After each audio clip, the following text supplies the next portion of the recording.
Gerry Parsky, founder of Aurora Capital Partners, partner at Endurance Partners, and former Assistant Secretary of the U.S. Treasury. I am so excited to bring you on the show. Thanks for joining me today. Thank you very much for inviting me. Glad to talk to you about subjects that are on your mind. You know, I always feel like I learned something from you, and it just takes me back to like our first conversation. I want to say that was probably September of 2019 when you and I first met. I was 31 years old at the time, and I learned that you were at the Treasury then as Assistant Secretary of the U.S. Treasury at age 31, the same age, and that just really took me aback. And I know you certainly have a lot to offer the folks who are listening, especially being so young in public service. So I guess my first question for you, Gerry, is how did that kind of come about, being so young and going into public service? Take me back to maybe the earliest parts of your career, like how this happened. Well, the overall theme that I hope we can touch on a little bit is that I believe very strongly in mentorship. And I think that when you're a young person, the older generation can provide you with appropriate guidance if you're open and willing. That certainly happened to me. I went to law school and began my professional career practicing law at a law firm in New York. And out of the blue, I was called by mentor number one in my adult life. I'll talk a little bit about mentorship in my young life if you wish.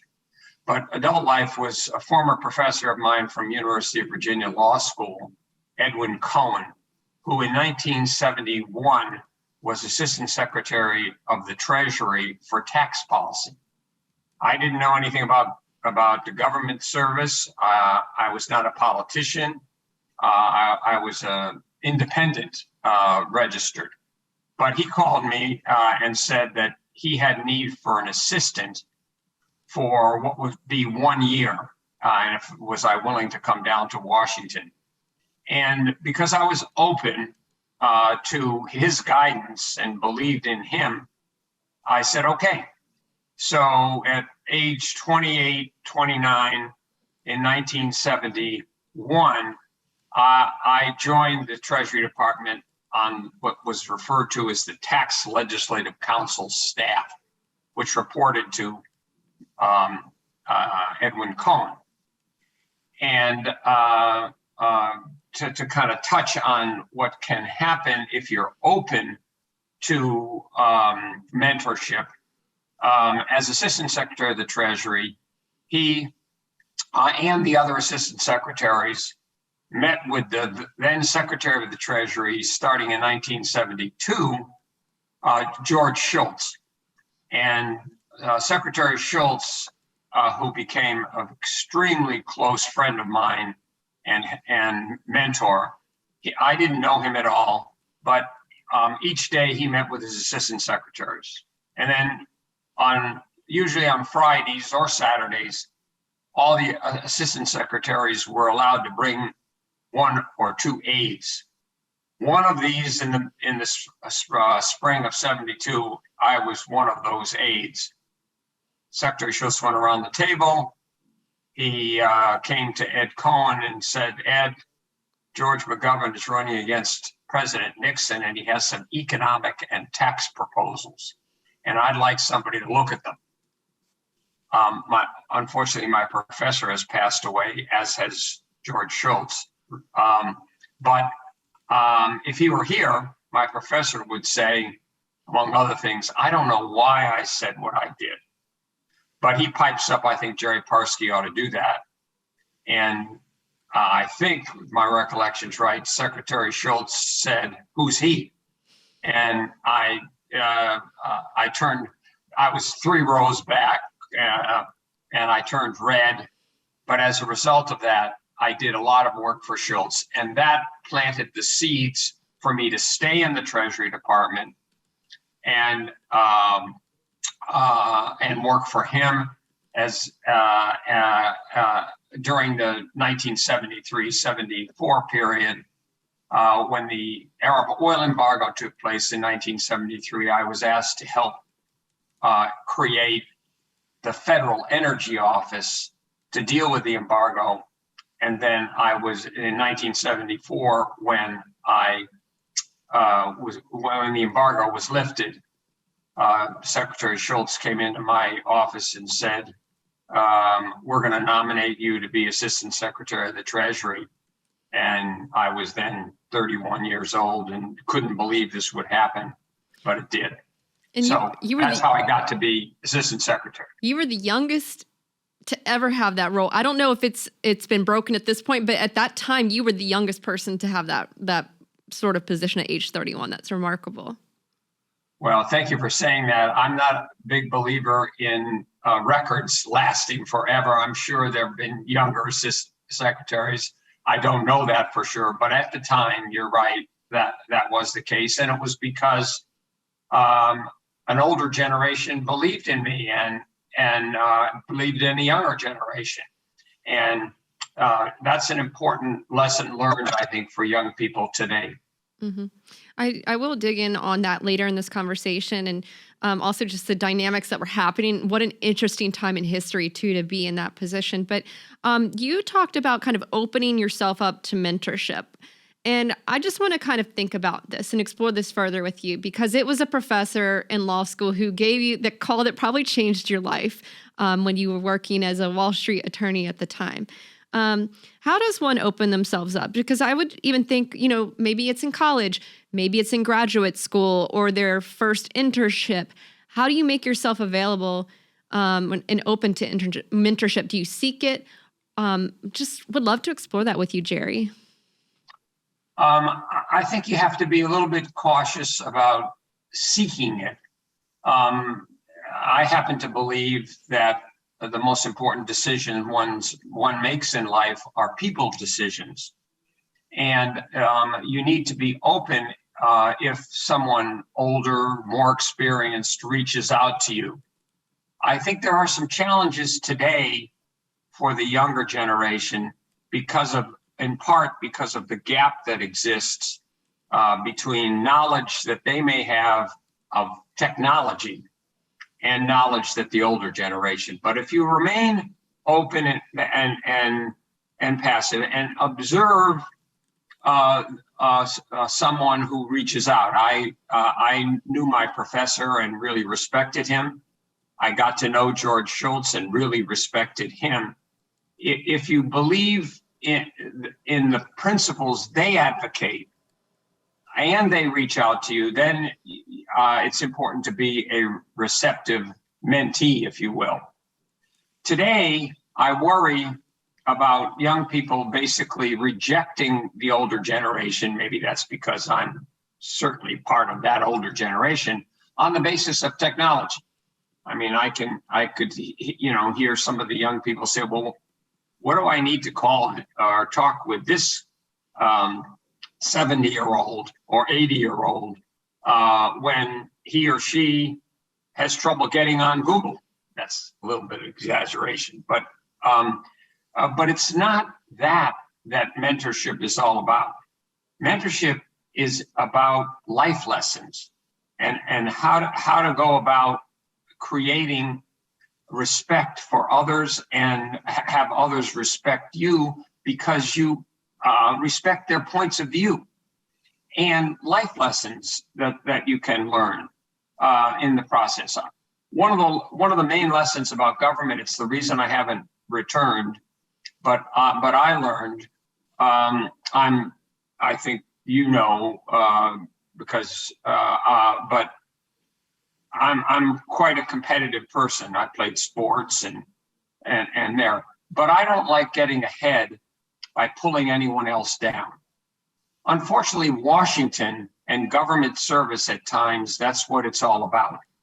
And so if you sense that there's an environment that runs counter to your basic principles, that's guidance that someone like George Shultz gave to me, or Ed Cohen gave to me, or my father gave to me.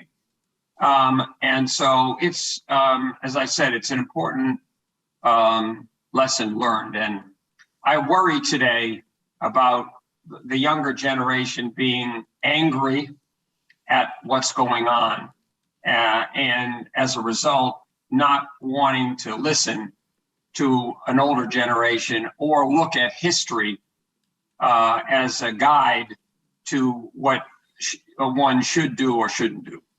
Yeah.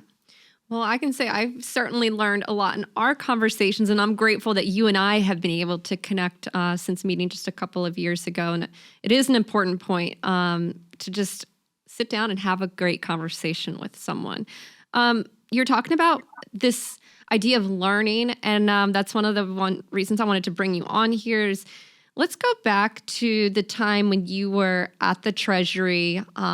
It was 1971. Is that what you said when you first started? You became Assistant Treasury Secretary in 74. Let's talk about what was happening domestically, and then we can kind of expand that out globally. But that's kind of the period of time where you're starting to lead up into inflation, the oil crisis at the time. Take us back, take the listeners back and the viewers back into what was happening then. Well, throughout this period, there was a lot of growing political turmoil because of the Watergate situation.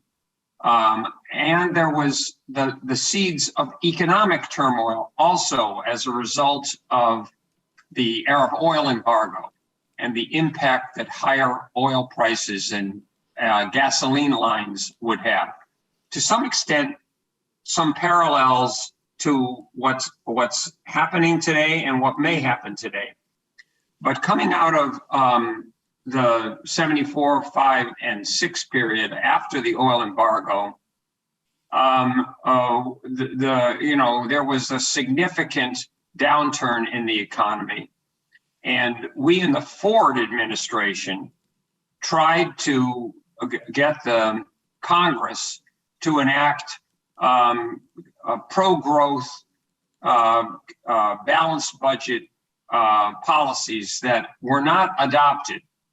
And it planted the seeds as a result for the period during President Carter's administration, where at least certainly for the last 2 years, there are some parallels to today. There was, very strong inflationary pressures, and yet at the same time, economic growth was curtailed. The word stagflation was a common word during the period of from 1977 leading up to 1980. What brought us out, and I was not there during that period, it was the Carter administration. I left along with many of my colleagues as a change of administration, but the interest rates in 78 and 79 had to be raised significantly in order to address inflation. The mistake was, in part, during the Carter administration, was monetary policy as well as fiscal policy has to work together to address inflationary pressures. And if you have too much stimulus coming out of fiscal and monetary policies, interest rates alone are not going to resolve the problem. Just to kind of complete that thought, when as a result of the economic situation, as well as some of the foreign policy issues around Iran and the hostage situation, President Reagan came in obviously in 1980. And what they did, I think, offers in part a signal of what I think should be thought of going forward by President Biden's administration and the Congress, namely the recognizing that the cause of this inflation is both fiscal and monetary stimulus, overstimulus. What's needed, as shown by the Reagan administration, and I'm not saying that everything that was done should be repeated, but the notion that you get control of monetary policy and provide a stimulus in the form of reducing taxes, I think ought to really be carefully thought through.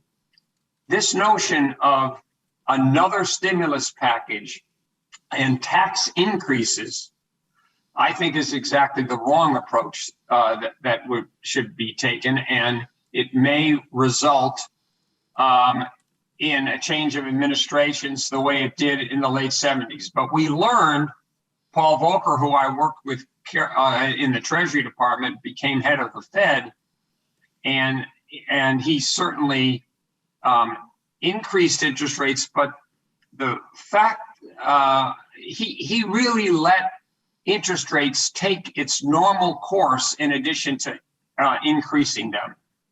And then on top of that, President Reagan brought in tax reduction. So you had both monetary constraint and a supply increase. In my friend Arthur Laffer's view or comment recently, he said too much money chasing too few goods is what causes inflation, and I think he's right about that.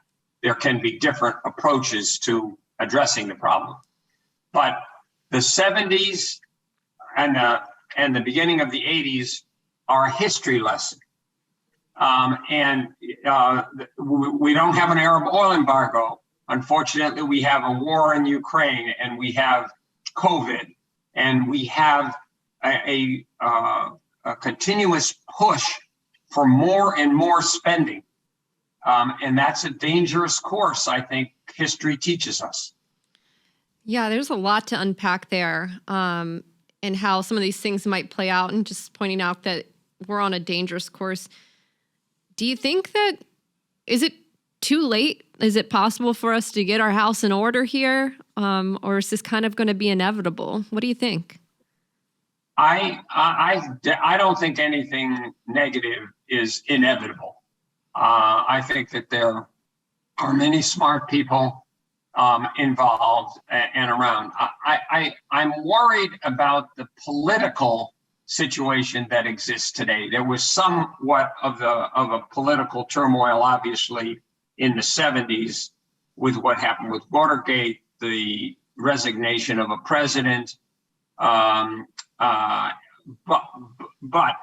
there are smart people that are in place. I do think there needs to be a change of course. We cannot continue to solve the problem by having or issues that need to be solved. But we have to have a certain basic set of principles. I'll tell you an interesting story about President Reagan, who I thought very highly of. Another one of my mentors, as I left the Treasury, was a gentleman by the name of William French Smith, who was a senior partner in a great law firm called Gibson, Dunn and Crutcher. And I joined as a partner as a result of Bill Smith. Anyway, and when he became Attorney General under President Reagan. And when he came back, he said to me, Gerry, we're going to create a foundation to build a library for President Reagan, and we're putting together trustees. I'd like you to be a trustee. And I said, well, I don't really know. I'm not really sure, but I trusted him. He said, well, go ahead and meet with President Reagan. He has an office in Century City. So I did. I went over, and I had met him because I served on a commission for President Reagan on productivity. In any event, we sat down, And his first comment to me was, "Thank you very much, Gerry, for agreeing to be a trustee." I laughed at that, but that was in part, how can you say no to President Reagan when he approaches you that way? But more importantly, he then had a little card that he had in his pocket.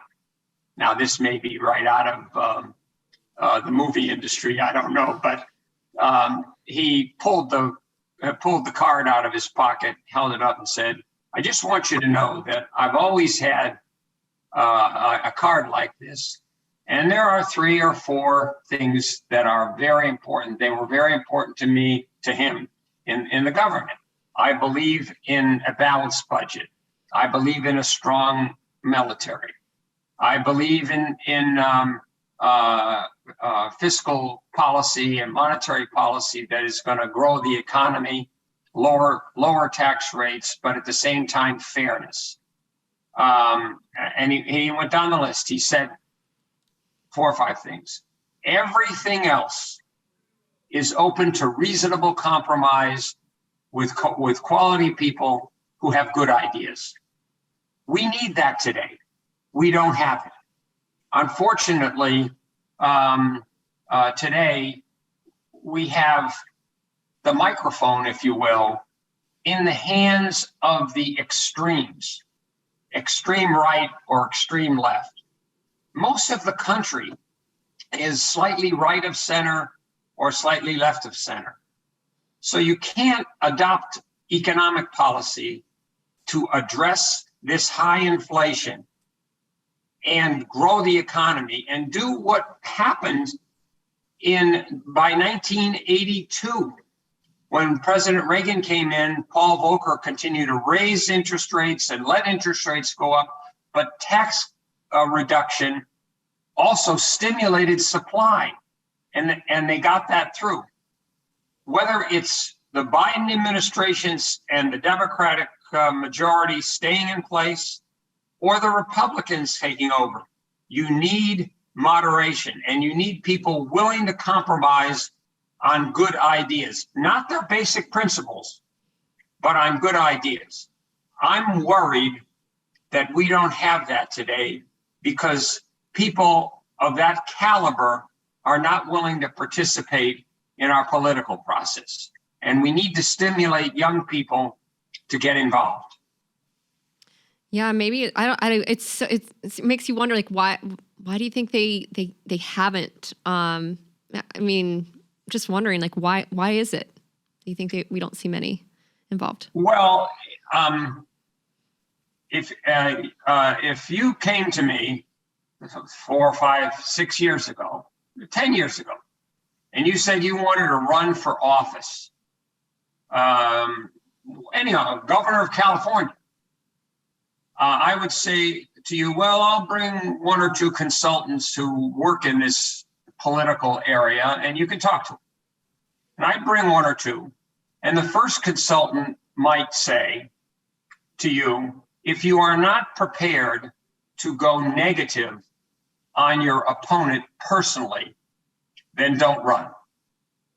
And the second consultant might say the first thing he or she was going to do was opposition research on you, because you and your family are going to be roundly, personally criticized. And so you, in all likelihood, would turn to me and say, what do I need this for? I'm willing to have my views, my opinions challenged. But we've evolved into a political system that is dominated by personal attacks. That is something that, as a result, the quality of the people that are willing to participate has been on a decline. Now, we've got some good people. They are attacked, and so they attack. And you have to cut through the personal attacks and address what does the person, man or woman, stand for from a policy standpoint. I still serve with honor at the Reagan Foundation, a wonderful library, and the trustees decided to take a chapter out of the one of President Reagan's speeches called "A Time for Choosing," and do a series of speeches oriented around Republican candidates, but a series of speeches about what to do about this time. And the vast majority of the message was, it's a time for choosing policy and walking away from personal attacks. And politicians that are only engaged or want to be engaged day after day in personal attacks can and should be rejected by the voters. And at least that's my observations today for young people. It is a good observation. It's certainly an interesting one because we can all probably think of examples where we've seen this play out, especially as you get into election seasons. Just to kind of bring it back to our current economic picture, I guess at the time of us recording this conversation, we have not gotten Q2 GDP data, but we did get, I'm just saying most recent economic data at the time of the recording here.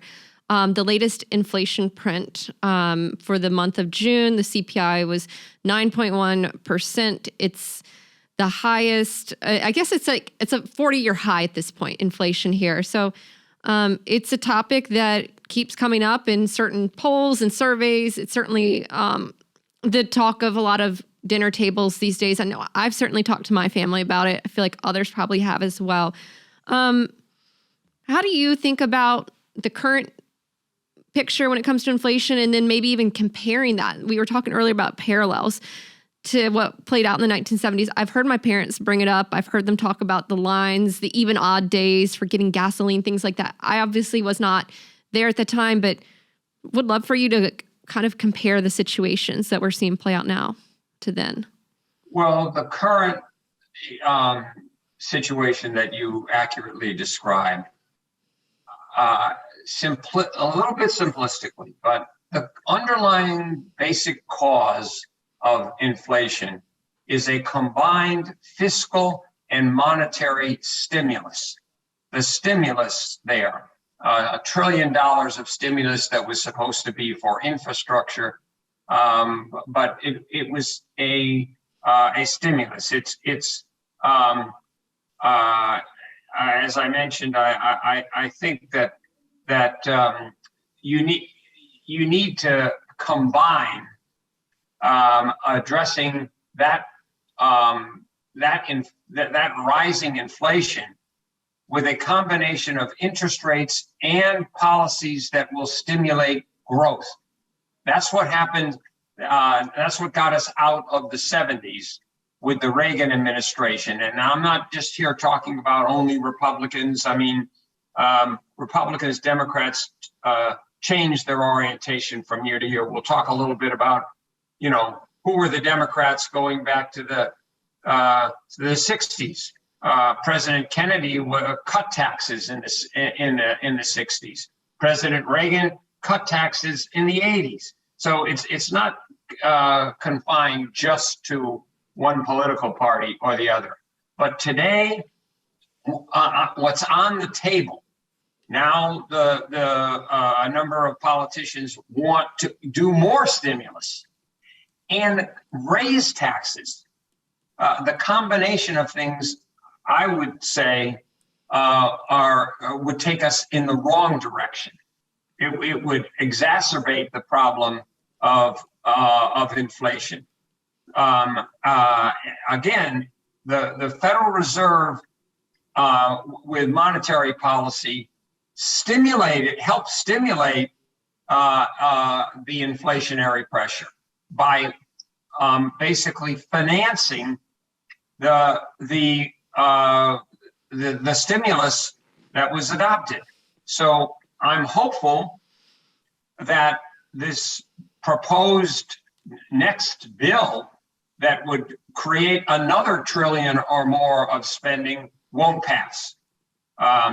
That's not to say that I disagree with some of the policies that are being advocated. For instance, some of the policies oriented around climate change. I'm in favor. I happen to believe in my mentor, one of them, George Shultz, wrote an op-ed piece before he passed away that I would certainly endorse on climate change, and that was to adopt a carbon tax. I would advocate a carbon tax if you want to address climate change.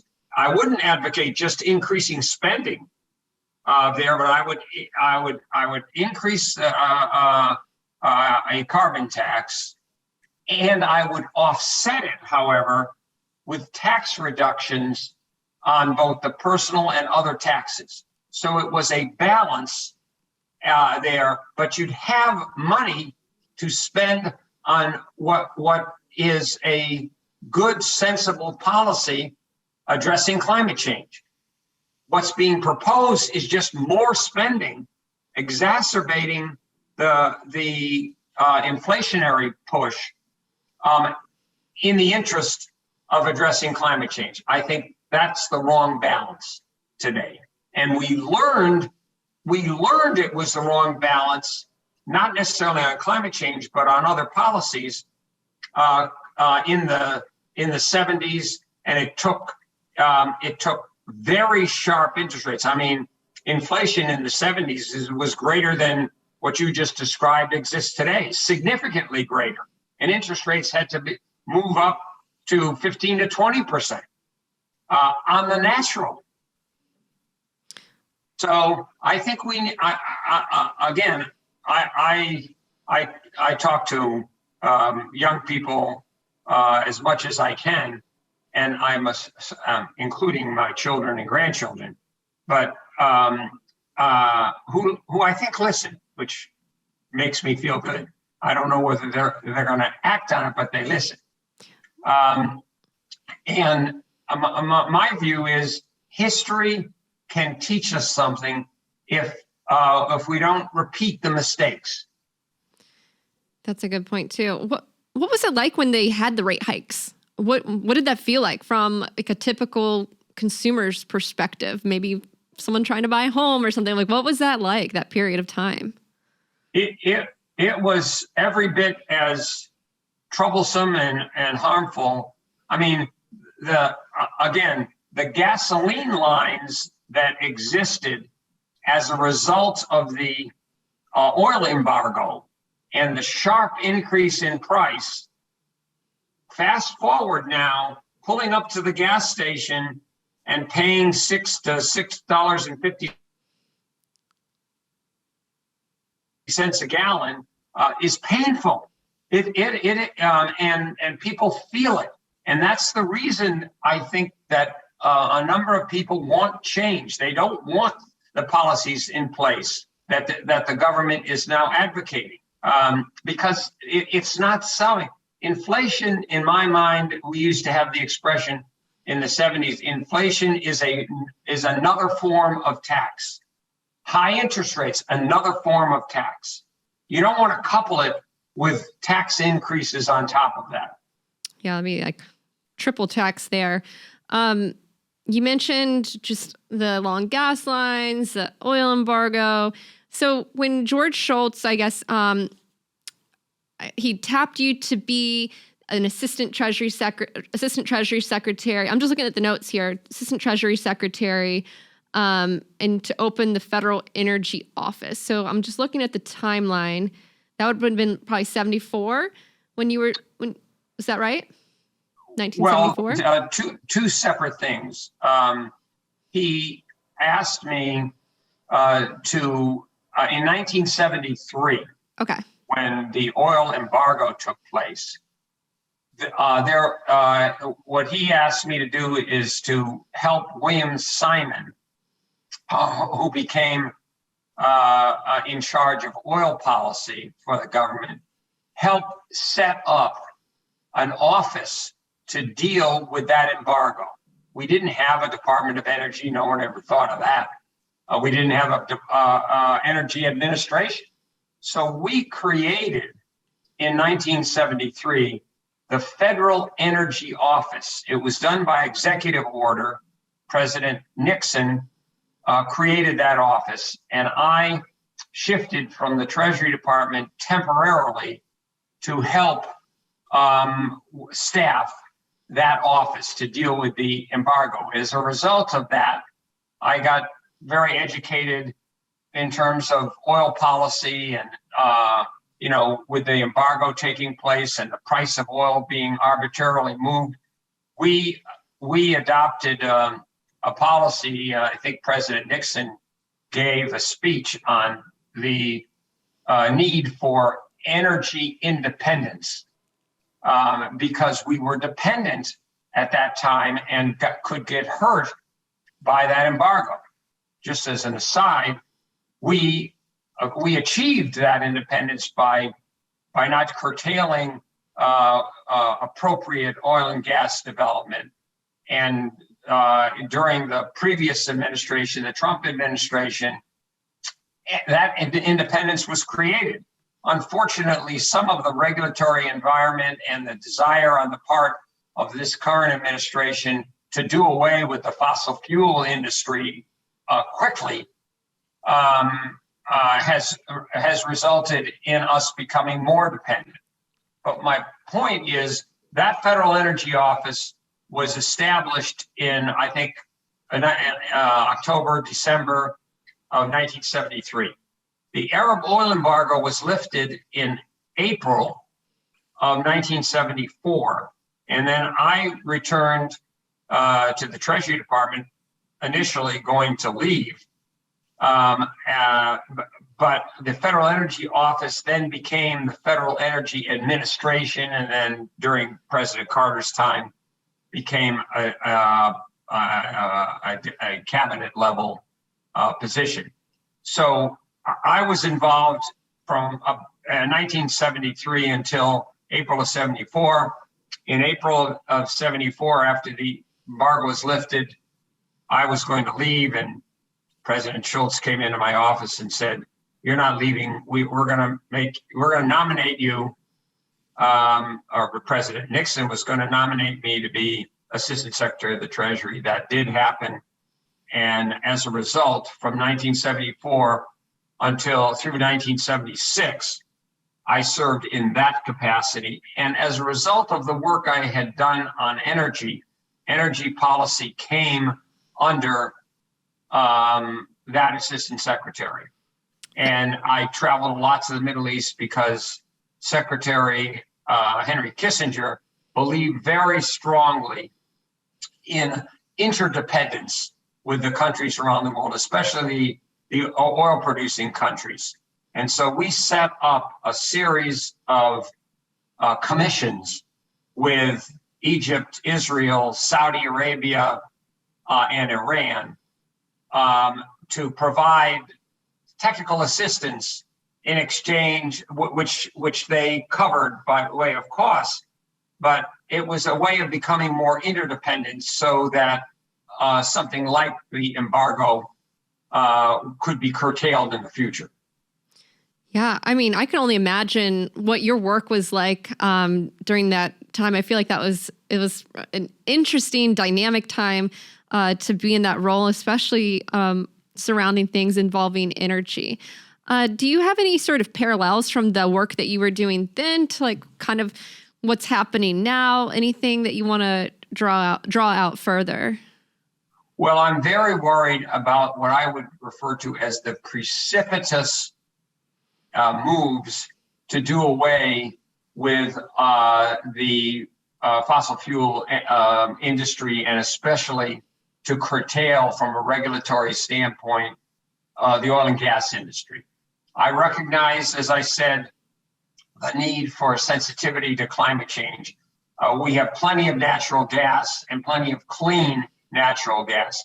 I worry that we are acting prematurely and putting us in a very dangerous position. In part, you can see the impact. I mean, energy is a central ingredient and has been historically, but a central ingredient in our economy. And we, by regulation and policy, are driving or helping to drive the cost higher and higher and limiting the supply.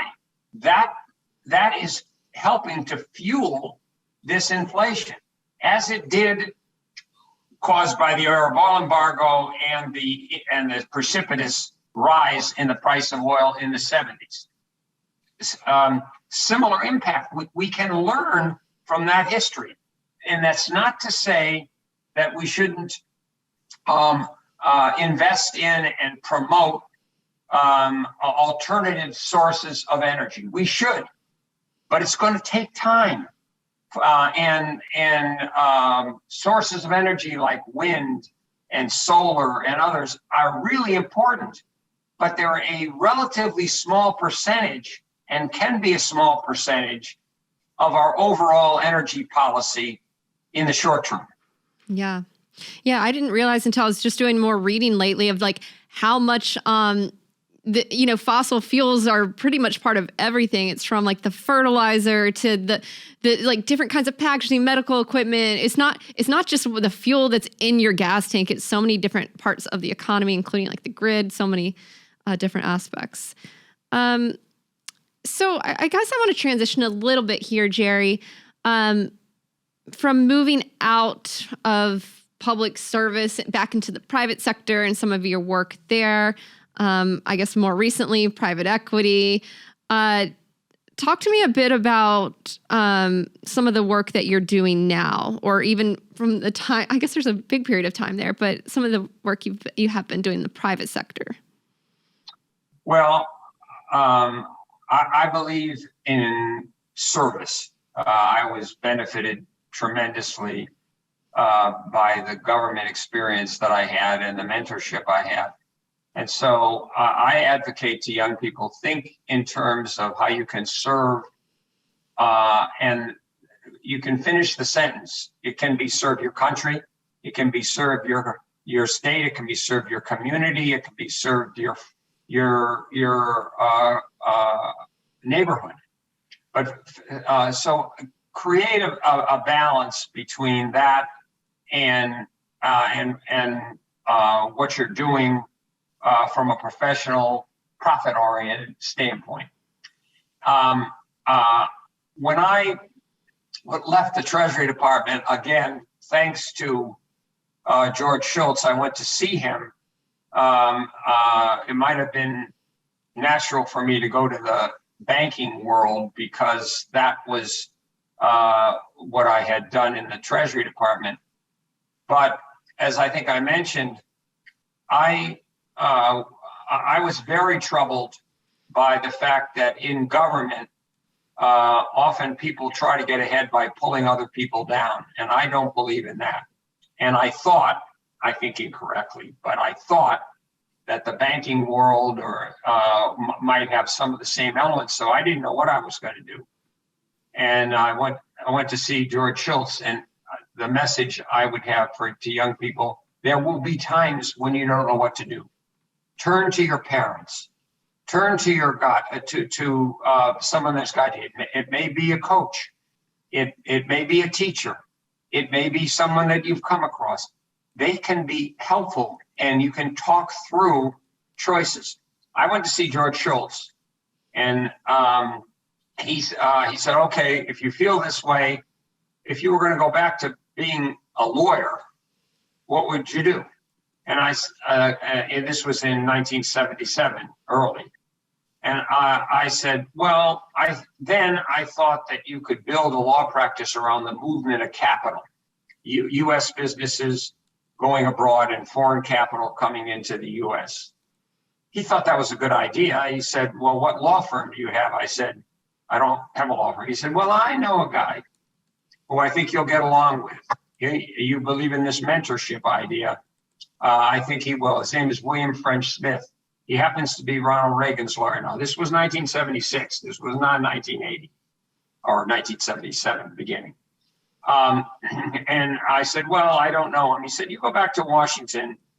I went to see Secretary Schultz at his home on the Stanford campus. Go back to Washington, I think you'll get a call. I landed in Washington, and I got a call from William French Smith, and he said, we need someone at Gibson Dunn to help us increase our international activity and open help us open offices. And so between 1976 or 1977 and 1980, that's what I did under the guidance of William French Smith. And the work that I did was as much a guide to those investing capital as it was legal draftsmanship. And so it resulted, and I did that throughout the 80s. But at each stage, I wanted to be involved in something nonprofit, something where I could say I was giving back to a society that had been very good to me. And it's what my father and mother instilled in me, that it was very important to look for ways of that. That resulted in my being appointed trustee of the college I went to, Princeton University, and then in the 90s being appointed to a regent for the University of California, and ultimately had the honor of chairing the regents. That activity in higher education was very important to me throughout the career. But I decided in 1990 that rather than be a lawyer looking at the movement of capital, there's a way in which private equity was taking hold, and I believed in, acquiring and growing companies. And so I helped found Aurora Capital Partners as a middle market private equity firm. And we would buy businesses reasonably, grow them, and sell them. I'm very worried today about where private equity is.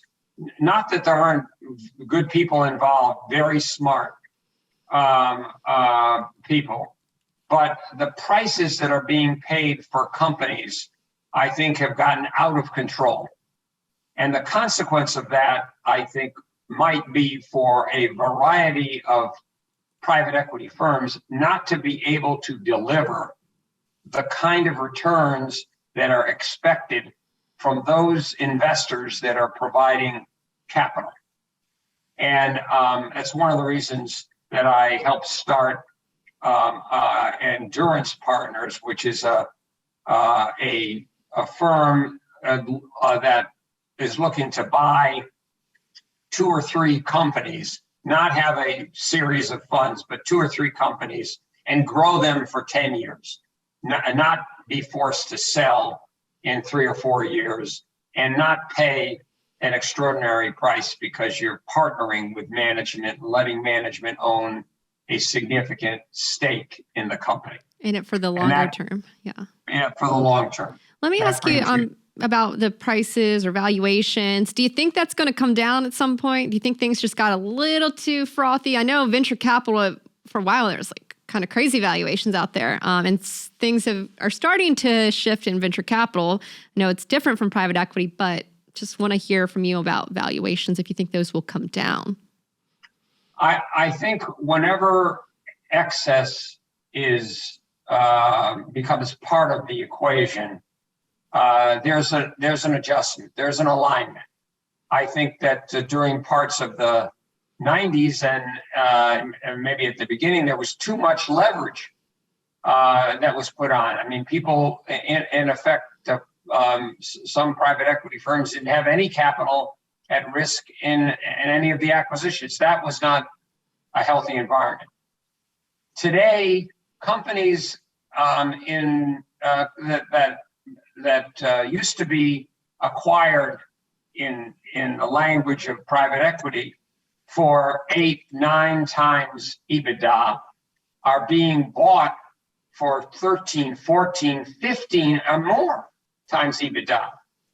And in part, that's because there's so much money that is being allocated from institutional and individual, but institutional investors to private equity, that the money is too much money is chasing these companies.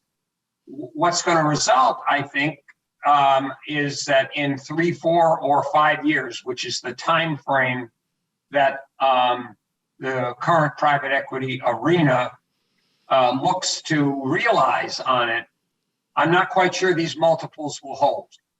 And if they don't hold, and you haven't made acquisitions by these companies at much lower multiples, then I think you're going to have a tough time generating the kind of returns that are advocated. It used to be that private equity, would say we can deliver over a 3, 4, or 5 year period a return for our investors of 15 to 20 or net 20% IRR.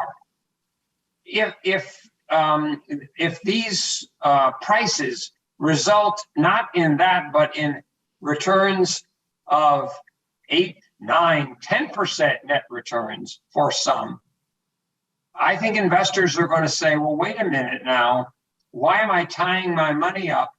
Why am I not getting a premium to the public equity markets? I could buy an S&P 500 index maybe and get 7 or 8% over X period of time. They may not get it over the next 10 years, given the distortion that's taken place there too. But my point is, we're in a heated environment for private equity. And I think there's going to be an adjustment. There will be premium firms that will be able to work their way through this. But I just think there's too much money. I think I saw a statistic last year that said there was $900 billion allocated to private equity firms across the board, uninvested. And that's a dangerous situation, I think, for returns. Wow. That's a big number. Gerry, you and I have also, in our conversations in the past, we've talked about California, which is where you're based. Mentioned some of the work you have done in California. And the last time, or I guess it was the first time we spoke, you talked about storm clouds, if you will, in California, specifically the pensions worries there. We've kind of seen in the pandemic an exodus. I'm here in Miami. There's lots of folks who've moved in from the Bay Area. What are you seeing in California? How do you kind of assess the situation there? Are you even more worried than you were a few years ago? Yes, I'm more worried than I was 2 years ago. We created, or the Governor Schwarzenegger, and the legislature created 2 commissions, one in 2007 and one in 2009, to address what I think are the 2 most important issues creating a cloud around the future of California. One was on public employee benefits and the unfunded liabilities that have been created for healthcare and retirement. And by unfunded liabilities, I mean these are promises or benefits that have been created for public employees. And I'm a big believer in public employees. But if you're going to create benefits for them, then you got to be sure you have the wherewithal to pay for those benefits when they become due. The concept of unfunded benefits is a mystery to me. I mean, I don't think anyone would run their own personal budget around unfunded liabilities, but that's the way the state runs its budget. It doesn't identify these.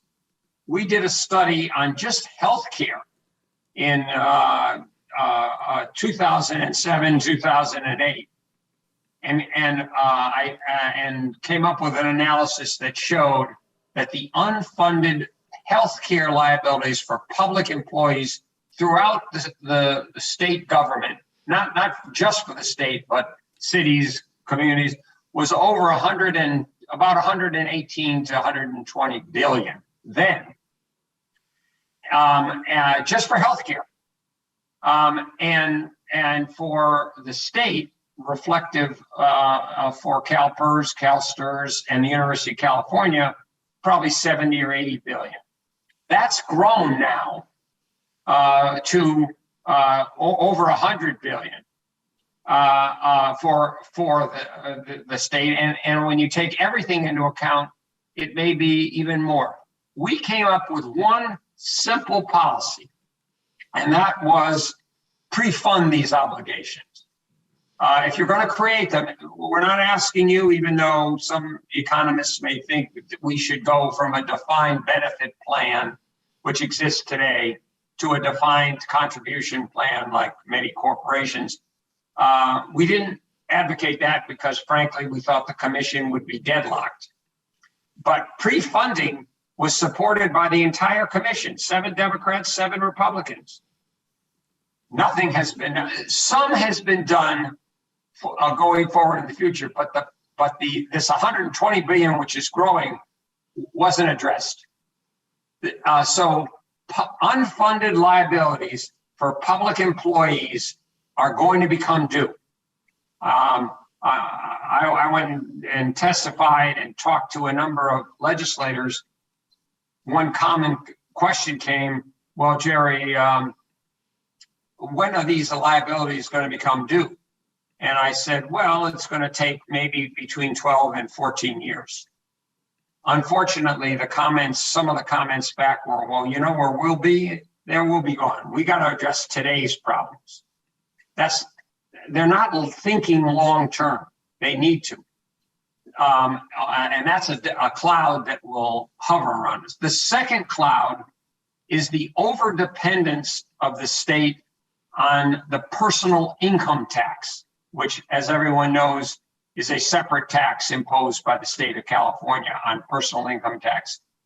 And we created another commission on tax reform and came forward with, again, a majority recommendation to lower the tax rates, lower the dependence on the personal income tax, and broaden the base on the sales tax or the equivalent.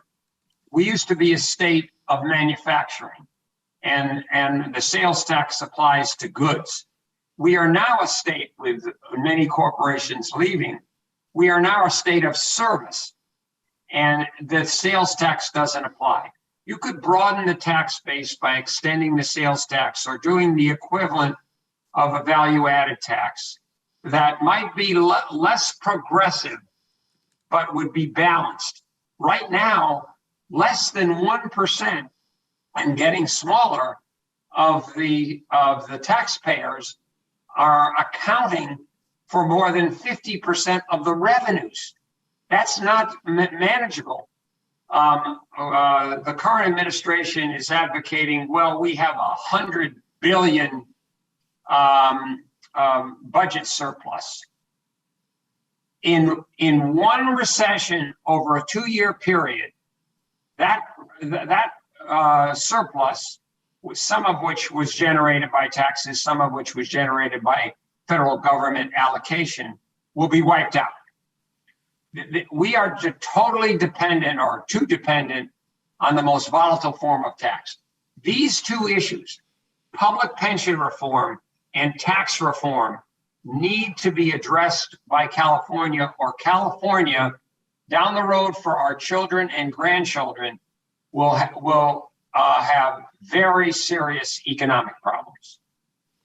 Well, we certainly covered a lot in this discussion, Gerry. So many different aspects of your own career and your parallels that you see and advice that you have. So I thank you so much for your time and for joining us today. Thank you. I appreciate it very much. I feel very fortunate. At this time, you think about, the people that have really helped you. And I've certainly been helped. And if I can have a helping hand out to the next generation. I'm certainly involved with my children and grandchildren, but beyond that, I hope I can. Thank you so much, Gerry Parsky. Really appreciate you. Not at all. Good to talk to you.